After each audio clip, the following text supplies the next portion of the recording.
पैसा बेकार हो गया इस पर कर्नाटक वाला गोदी मीडिया का। ये गोदी मीडिया जो है वाकई में मोदी जी के गोदी में बैठने वाली मीडिया है। और ये जो ऐसा मत बोलिए, 5,000 का साबुन गोदी मीडिया में खर्च किया गया था मोदी जी की छवि को साफ रखने के लिए। नहीं, क्या होगा उसका? मोदी जी की छवि, पेट मर लात मार रहे हैं मोदी जी की जो छवि है ना, सारी मीडिया जो है कॉरपोरेट की मीडिया है और कॉरपोरेट के गोदी में सरकार बैठी हुई है, जनता का आरोप है। तो जिस कॉरपोरेट के गोदी में सरकार बैठी है वो कॉरपोरेट जब खिलाता है तो मीडिया के थ्रू उसको खिलाना पड़ता है, तभी प्रचार में भी। ये अडानी और मोदी, ये दोनों की जो गोदी मीडिया है जो हाई प्रोफाइल पे दिखाती है, ये देश के लिए एक खतरा की घंटी है। और जिस तानाशाही से लोगों को किसको टिकट देना है, किसको हटा देना है, सिर्फ 2 आदमी फैसला करते हैं, मोदी और अमित शाह।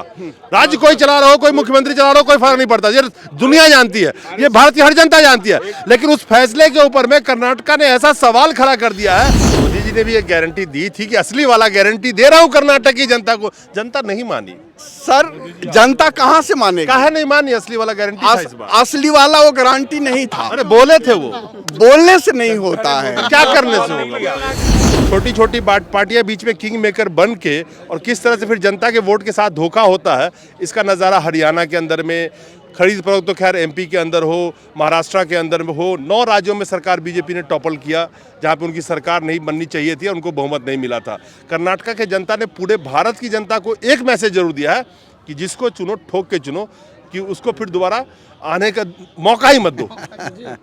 ये बहुत सौभाग्य की बात है कि वहाँ की जनता ने जो राहुल जी के साफ सुथरी छवि को अपनाते हुए देश हित में जो वोटिंग किया है, ये बहुत ही एक शुभ संदेश है अदर स्टेट के लिए कि ऐसे ही देश के हर स्टेट में राहुल जी जैसे लोग अगर पहुँचे तो वहाँ सरकार बनेगी। और ये जो ऐसा मत बोलिए, 5,000 का साबुन गोदी मीडिया में खर्च किया गया था मोदी जी की छवि को साफ रखने के लिए। नहीं, क्या होगा उसका? मोदी जी की छवि, पेट मर लात मार रहे हैं मोदी जी की जो छवि है ना, वो जातिवाद की छवि है।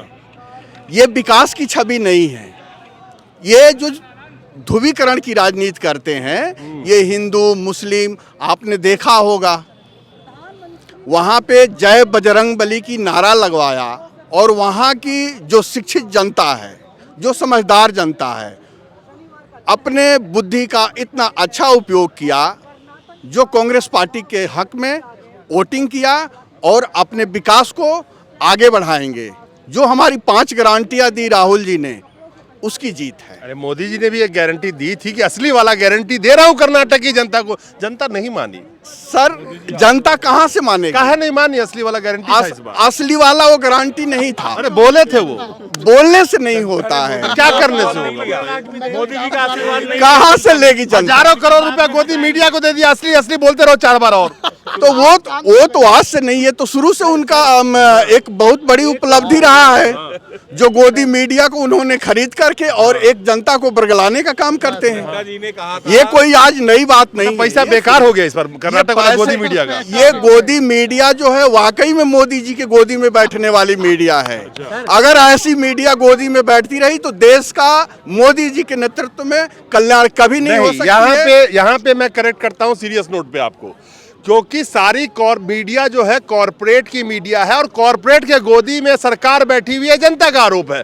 तो जिस कॉरपोरेट के गोदी में सरकार बैठी है वो कॉरपोरेट जब खिलाता है तो मीडिया के थ्रू उसको खिलाना पड़ता है, तभी प्रचार में व्यस्त है। सर, प्रचार में तो व्यस्त आज से नहीं है, ये तो शुरू से सरकार के प्रचार में लगे हुए हैं। लेकिन मोदी जी वहाँ के जो पुराने लीडर थे उनको साइड करके अपने दम पे इन्होंने सोचा कि हर जगह हमने अपने दम पे सरकार बनाया है, लोगों को बड़े कॉन्फिडेंस के साथ झूठ बोल करके बनाया है। वहाँ की जनता ने नकार दिया। अच्छा, एक बात मानते हैं ना, झूठ बड़ा कॉन्फिडेंस से बोला जाता है। ये पूरे देश की जनता को सीख लेना चाहिए। ये 21वीं सदी के महान ड्रामाबाज हैं। अच्छा, अगर ऐसा किसी सदी में ड्रामाबाज अगर पैदा हुआ होगा तो उसको भी ये सौभाग्य नहीं हुआ होगा कि इतने मतलब पब्लिक के बीच में जा करके और हर दिन, हर दूसरे दिन बड़े एनर्जी के साथ और बड़े कॉन्फिडेंस के साथ झूठ बोले। और गोदी मीडिया के हर थिएटर पे चल रहा होता है ये ड्रामा। हाँ, इसलिए चलता है कि अगर वो नहीं चलाएंगे तो उनकी दुकानें बंद हो जाएगी। अपनी दुकान चलाने के लिए ये मोदी जी के गुणगान करते हैं और मोदी जी उनके गुणगान करते हैं। ये मोदी जी हम तुम्हारे हैं सनम, तुम हमारे तुम सनम। हमारे हो सनम। बिल्कुल आपने सही बोला, आपने सही बोला। अगर इस तरीके से हम हमारे हैं सनम, हम तुम्हारे हैं सनम का जो खेल खेल रहे हैं, ये ज्यादा दिन चलने वाला नहीं है। जो चलना था वो चल लिया। जनता महंगाई के मारे है, मरने दो सनम। तो जनता महंगाई के मार से तो मरी रही है सही बात। और मरेगी, लेकिन अब जनता नहीं मरेगी, इसलिए कि जनता महंगाई की मार से अब उनको सूझबूझ आ चुकी है। अब उनके बरगलाने पे जनता नहीं बरगलाएगी। लगता है कांट की हांडी की अब उम्र पूरी हो चुकी है। मैं झूठ की काट की हांडी की बात कर रहा हूँ, किसी और की हांडी मत समझ लीजिएगा। पीजीआई चंडीगढ़ की ये घटना है, वहाँ के पीजीआई कॉलेज के 38 छात्रों को सजा दी गई। क्यों नहीं सुना? ऐसी भीड़ बुलाई जाती है सजा दे के। तो कई चीजें होती है जबरदस्ती का। ये जबरदस्ती की सौदा जो है ये ज्यादा दिन नहीं टिकता है। जो छात्रों को सजा दिलवाया वो अपने पैरों में मोदी जी ने खुद कुल्हाड़ी मारा है।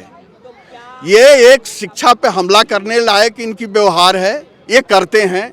ये जब से आए हैं मोदी जी। शिक्षा नहीं, स्वतंत्रता पे हमला है। शिक्षा से भी बड़ा हमला है। हमारी स्वतंत्रता में आपकी बात सुनो या ना सुनो, स्वतंत्रता की तो हनन ये करते ही करते हैं और शिक्षा की भी नाश करते हैं। ये हर देखिए, कभी आज तक आपने सुना कि बच्चों के बुक्स पे भी जीएसटी लगी हो, लेकिन इनके आने के बाद बच्चों के बुक्स पे भी जीएसटी लगाया। जो गरीब जनता है, बिल्कुल निचले स्तर की जो जनता है, जो चने मुरमुरा बेचते हैं, उसको भी इन्होंने नहीं बख्शा, उस पे भी इन्होंने जीएसटी लगाया। अरे जीएसटी इनकी नहीं है, वो गब्बर सिंह टैक्स है। और ये सारे लूट करके किसको देते हैं, इससे आप भी वाकिफ हैं, देश की जनता भी वाकिफ है। ये अडानी और मोदी, ये दोनों की जो गोदी मीडिया है, जो हाई प्रोफाइल पे दिखाती है, ये देश के लिए एक खतरा की घंटी है। देश की जनता जो है वो अब समझ चुकी है, ये घंटी अब कहीं बजने वाली नहीं है। जो होना सा वो हो गया, अब कुछ नहीं हो सकता। चलिए, हर जगह इनकी हार होगी, हर जगह इनकी हार होगी। सवाल यह है कि जिस तरह से कर्नाटक की जनता ने पूरे देश की जनता को एक संदेश दे दिया है और जिस तरह से कयास लगाए जा रहे हैं कि आने वाले वक्त में जितने भी राज्यों के और भी चुनाव है, चाहे छत्तीसगढ़ हो या राजस्थान हो, चाहे और भी जगहों के जो चुनाव हैं, वहाँ पे खास करके बीजेपी के लिए बहुत मुश्किल आने वाली है। और खास करके उन राज्यों में ज़्यादा मुश्किल है जहाँ ऑलरेडी बीजेपी की सरकार है। और जिस तानाशाही से लोगों को किसको टिकट देना है, किसको हटा देना है, सिर्फ 2 आदमी फैसला करते हैं, मोदी या अमित शाह। राज्य कोई चला रहा हो, कोई मुख्यमंत्री चला रहा हो, कोई फर्क नहीं पड़ता। ये दुनिया जानती है, ये भारत की हर जनता जानती है। लेकिन उस फैसले के ऊपर में कर्नाटक ने ऐसा सवाल खड़ा कर दिया है, और ये सवाल तो बहुत पहले से खड़े होते थे, लेकिन जब तक आप जीत रहे होते, चाहे कल बल छल जैसे भी जीत रहे होते, लोग चुप थे। आवाज तो बीजेपी के अंदर से भी धुआं नहीं, अब आग की तरह उठेगी। नमस्कार।